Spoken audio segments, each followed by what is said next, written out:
What's up YouTube? It's Smasher, and today I got a video for you doing what I love to do, and that is ground pounding.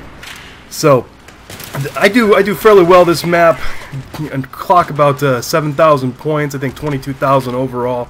So it was definitely, we were wrecking. This is all going to be ground pound in action. It's kind of slow in the beginning, but it definitely picks up towards the end. Now I want to point out a few things here, just to get out of the obvious. You know, I did cut out a lot of this video. There was quite a bit of deaths and you know, kill cams and everything else. And again, the videos are so long, they're getting cut out now. So the enemy was kind enough to drop his vehicle off for me. So my buddy and I hopped in here, and we're gonna go around and kill a few people with this weak thing. Now I know you're saying I should have run that guy over, but I was more interested in letting my buddy get a bunch of kills in there. And I was lighting people up. Now this is the first time I've ever actually lit somebody up while driving one of these things. And you know, I thought it was kind of funny. Now, one thing I wanted to comment about here is these things seem to be fairly unbalanced as far as how you get killed in. I mean, I can put 2 to 3 rockets into one of these things, and it'll catch it on fire. And it's like, it seems a bit ridiculous. You know, you would think that would be like a one-hit kill, but a guy hits me with a javelin, and it's instant death for everybody inside the vehicle, and it sets it on fire. I just don't understand what they were thinking there as far as balance. So, anyways, moving forward. Now these guys, we took that first base pretty quick, but then these guys decided they were going to start vehicle whoring, and yeah, this guy in this Tungsten or whatever you want to call it, you know, we played against him for a few rounds, and all that guy really did was whore vehicles. If he wasn't in a vehicle, he was somewhere quivering in his spawn.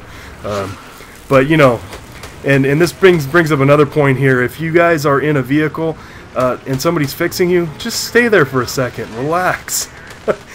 don't move on forward. So I think I play a couple different classes in this. I'm going to start out as an engineer, running with the SMA and the 5.53, which I like the 5.53. Some people may not care for it, but you know, it is a cool gun.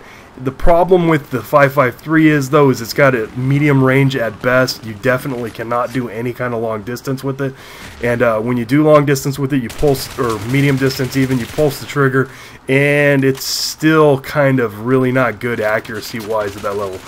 I consider it to be one of the best engineer guns, and I tend to run with it a lot, but I guess that's my opinion. I also like the I think the Scar Age is pretty good too. But there's not a whole lot of engineering submachine guns that have the power or the range like they did in Bad Company 2. In Bad Company 2, I remember running around with the PP2000. You could snipe people across the entire map with that thing. Not so much in this game mode. So, anyways, I suggest that, you know, like I was doing, that you kind of camp out when you take the flags, and let your teammates surround you. Set up a tent somewhere.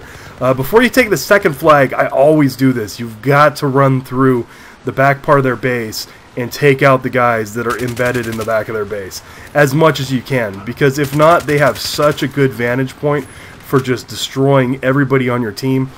And it's even better if you can get 2 or 3 guys back here to do this, because their teams just got really good angles and shots on protecting that crate and protecting the people from going in there. So yeah, here's kind of an example. I'm pulsing the trigger, and you see how the thing just jumps all over the place even when I'm pulsing it. I planned on shooting the guy from underneath, but I saw him run out, and that's just bad aiming. And for some reason, whenever I get the pistols, I just jerk all over the place. But whatever, you know, it's partially the fault of the controller and or bad control handling skills on my part. So anyways, my team was just not moving up here, so we decided that we were just going to pound the earth, so to speak, and do it ourselves. A lot of times, you guys know that I like to line up and create distractions with vehicles and whatever else, but yeah, I can't aim today. Look at this. It's terrible. Anyways, you know, it's sometimes it's better just to motivate your team through action rather than than creating a distraction and hoping they get in there. The game previous to this, they weren't doing it, so we just went in there and made it happen ourselves this time.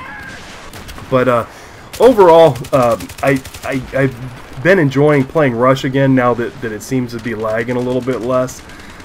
This attacking down here in the front is not always the smartest thing to do. I know that you can definitely do well in here, but for the most part, it's not an easy place to defend from, because there's multiple angles that your enemies can attack you from, and you've got to watch all your sides. And even then, there's a certain amount of luck, because if somebody hucks a grenade from back up their spawn over there, there's absolutely nothing you can do. So I kind of move forward here and find out that the enemy still has a tungsten up behind us, and it's the same dude who, you know, loves him some vehicle whoring. So I'm gonna make sure he gets taken out before we move forward. Now I seriously recommend that whatever you do not leave enemies in your spawn, and do not leave enemies behind you when you do anything, because that will come back to haunt you when you attack. And you're gonna have guys on both sides of you, which is the worst situation that you can possibly be in. So thankfully one of the randoms dropped some ammo there, so I'm loading up before we move on forward to the next spot. Now I gotta say, there's a few things in Battlefield that you can do which are the absolute stupidest possible things that you could do. Now, in my opinion, the #1 dumbest thing you can do in a game of Rush is leave your primary offensive or defensive weapon out in the open for the enemy to take. In this case, these idiots left their AA tank unattended on the side. They drove it over there because it spawns in their gray area. They drove it over here and left it. So this is the only thing that can protect them against the helicopters besides the ground troops. And so, you know, in my opinion, this is probably one of the dumbest things you could. Now, advantageous for me, and I was a medic at this point in time, and even though I'm a medic, I still took it because it's better that we have it than they do. And you know, just make sure if you take an enemy's weapon like this, or even if you take your own weapons, always go down with the ship. Always, always, always. So here I'm kind of looking around because my buddies are yelling at me there's a UAV up to take it out and get rid of it, because it's showing everybody where we are. Now the enemy team did kind of make up for this. You know, they decided to be smart, and they came in with a bunch of javelins and took me out. I had no way to fix it. None of my buddies were around. So, but for all intents and purposes, this completely allowed us to bowl over them at this point in time. I mean, they had no chance with an AA tank sitting right here, and the helicopter harassing them in their base, because now they have to have ground troops shooting at a helicopter. And we all know how easy it is to take out helicopters with the IFLAs these days. So, needless to say, it was a big mistake on their part, and allowed us to move forward with great ease. So, but as I was saying, you know, I'm a medic here, and unfortunately I was caught in between gray area and going back uphill, so I was pretty much screwed at this point in time, unless I had driven it straight back, which I failed to do. I kind of drove it into a wall like an idiot. But you know, needless to say, it did take it away from them from a bit, and you know, with the respawn, definitely allowed us to move past the second base as well. So back on to playing to ground pounding. You know, as a ground pounder, if you're going to get down there and you're going to arm crates, there's really only two classes in my mind that you should be running. One is a medic, or two is an assault guy. You know, and the assault guys, they've got the LMGs, they can post up, and they can really put in a lot of work. And medics, I mean, that's pretty self-explanatory. With everybody else there, you can do your thing. Now, normally I run this, I run medic. I love the FAMAS, by the way. I've been using the heck out of that thing. It's really accurate. It's got some decent range on it. Anything out to a medium to long range, it's not super useful. I mean, you can still put in work with it, but it's not super good. But normally I run with a med kit so I can heal people. In this case, because I've been doing this assignment where I have to get 20 underslung grenade launcher kills, I've been running with the 320. And the 320, for those of you who don't know, also will count if you need that assignment still for the underslung grenade kills. And that's really what I was going for in this game. And I think I get a couple of them, man.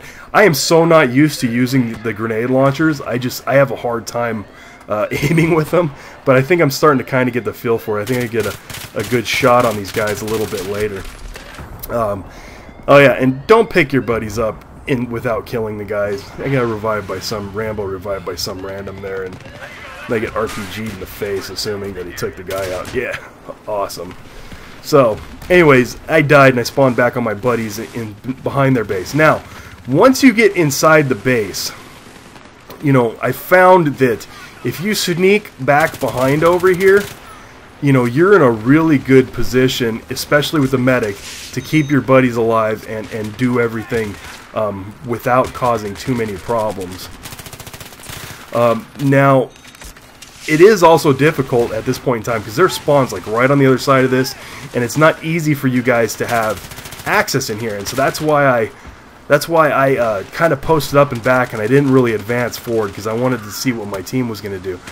Now, my buddy's blowing out the back walls over here and then ends up blowing himself up, which kind of threw our whole game off there for a second because I see him down, I go to revive him, and a dude just walks around the corner and, you know, works me.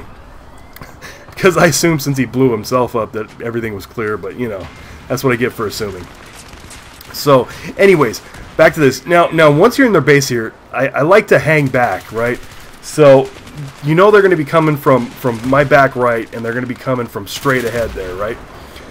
And so you need to provide, as a medic, you need to provide your guys with a good spawn point. You need to be throwing health out if you got it. You need to be doing revives if you got it. And in this case, I'm trying to knock down these guys on the other side that keep shooting them from across the street. I end up getting both of them there. So you'll see this end up getting a little bit better revives here in a second. But be careful when you move forward, because if they eliminate your whole squad out of there, you've just effectively stopped the entire run. Because most likely, your squad's the only one that's going to be in there if you're trying to do this. Most guys are sitting in back with sniper rifles, touching themselves, or whatever the heck they're doing. You know, they're not playing the objective, which you should be. And so, as a medic, if you keep everybody alive and you kill the guys that kill them, you know, you're increasing your forces and you're making everything into a better, smarter situation than it would have been before. So, anyways, I'm going to let all the stats play out like I normally do. Thanks for watching, guys, and don't forget to subscribe.